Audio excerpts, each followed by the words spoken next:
ধারাবাহিকের আগামী পর্বতে আমরা দেখব বাড়িতে হঠাৎই ফোন আসে। কমলিনী ফোনটা ধরলে একজন স্যার ফোনে বলে, কনগ্র্যাচুলেশন ম্যাডাম, আপনার ছবিগুলোর সিলেকশন হয়ে গিয়েছে। আপনার ছবি আমাদের কোম্পানির ভীষণ পছন্দ হয়েছে, তাই এবার থেকে আমরা আপনাকে আমাদের কোম্পানির জন্য হায়ার করতে চাই।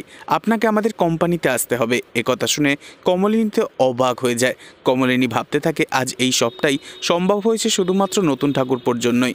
আমি তো সমুদ্রের পাড়ে গিয়ে শুধুমাত্র মনের ইচ্ছে কতগুলো ছবি তুলেছিলাম, আর ঠাকুরপো সেই সব ছবি জোর করে কোম্পানিগুলোর ওয়েবসাইটে আপলোড করে দিয়েছিল নিজের ল্যাপটপ থেকে। এরপর সেই স্যার ফোনে বলে, আপনাকে কিন্তু আগামীকালই আমাদের অফিসে এসে ইন্টারভিউটা অ্যাটেন্ড করতে হবে। একথা শুনে কমলিনী ভীষণই খুশি হয়। এরপর ফোনটা রেখে দিয়ে কমলিনী খুবই চিন্তায় পড়ে যায় আর ভাবতে থাকে ডল আর নতুন ঠাকুরপোর সম্পর্কের কথা।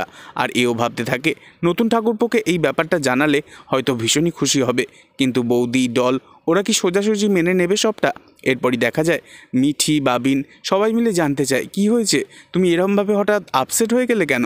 তখন কমলিনী সবটা বললে তারা তো অবাক হয়ে যায়। মিঠি বলে, আমাদের প্রত্যেকের মধ্যেই কোনো না কোনো ট্যালেন্ট ঠিক লুকিয়ে থাকে, সেটা কখনো সময় অনুযায়ী প্রকাশ পায়, আবার কারো কারো ক্ষেত্রে একটু দেরি হয়ে যায়। তুমি একটুও আর চিন্তা করো না, নতুন কাকু এই ব্যাপারটা শুনলে অসম্ভব খুশি হবে। তুমি আবারও চাকরি করবে, তোমার নিজের পরিচিতি তৈরি হবে, তোমায় অফিস ড্রেস নিয়ে না অত চিন্তা করতে হবে না, ওটা তুমি আমার ওপরেই ছেড়ে দাও। এ কথা শুনে কমলিনীর মনে সাহস জন্মায়। কমলিনীর জীবনে এলো নতুন মোড়।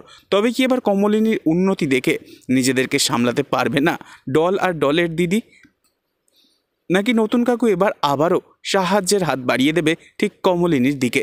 পরবর্তী আপডেট জানতে অবশ্যই সাবস্ক্রাইব করতে ভুলবেন না। ধন্যবাদ।